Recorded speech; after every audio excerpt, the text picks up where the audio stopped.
हिंदी के प्रख्यात लेखक और संपादक राजेंद्र यादव का पार्थिव शरीर नई दिल्ली में मंगलवार को पंचतत्व में विलीन हो गया। लोधी रोड स्थित शवदाह गृह में राजेंद्र यादव की पुत्री ने उनका अंतिम संस्कार किया। इस मौके पर कई नामचीन साहित्यकार, पत्रकार, छात्र और शोधार्थी मौजूद थे। इससे पहले मंगलवार को तड़के दिल का दौरा पड़ने से राजेंद्र यादव का निधन हो गया था। हिंदी की प्रतिष्ठित लघु पत्रिका हंस के संपादक रहे साहित्यकार राजेंद्र यादव का जन्म उत्तर प्रदेश के आगरा में 28 अगस्त 1929 को हुआ था। उन्होंने प्रारंभिक शिक्षा आगरा में ही प्राप्त की।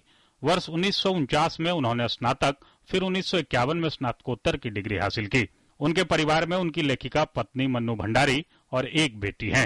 उन जैसा लोकतांत्रिक मानस का लेखक दूसरा नजर नहीं आता। वो अपने आस्था के पक्के थे, लेकिन इसके बावजूद वो अपने से विरुद्ध विचार रखने वालों से, असहमत लोगों से भी बराबर संवाद रखते थे। मैं ही उसका एक उदाहरण हूँ।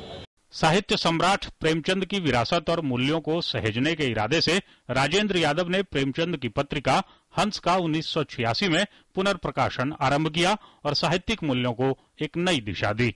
यह पत्रिका अपने अंदर कहानी, कविता, लेख, संस्मरण, समीक्षा, लघु कथा, गजल इत्यादि सभी विधाओं को उत्कृष्टता के साथ समेटे हुए हैं और अपने लेखन में समाज के वंचित तबके और महिलाओं के अधिकारों की लगातार पैरवी करते रहे।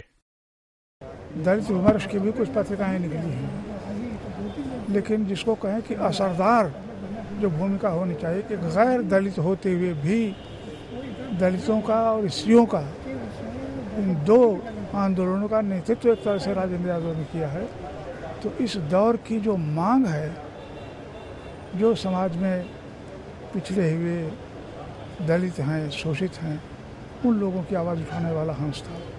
इसलिए मैंने कहा कि हंस का संपादन एक महत्वपूर्ण ऐतिहासिक घटना है हिंदी में। हिंदी समाज में जो समावेशी प्रवृत्तियां हैं, जिसमें तमाम तबके जो वंचित थे, जो हाशिए पर थे, उनको पहली बार राजेंद्र जी केंद्र में लाए।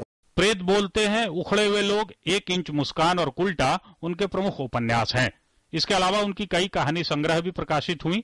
इनमें देवताओं की मृत्यु, खेल खिलौने, जहां लक्ष्मी कैद है, छोटे छोटे ताजमहल, किनारे से किनारे तक और वहां पहुंचने की दौड़ प्रमुख हैं।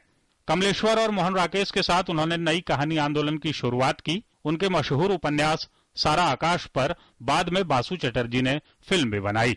राजेंद्र यादव वर्ष 1999 से 2001 तक प्रसार भारती बोर्ड के नामांकित सदस्य रहे।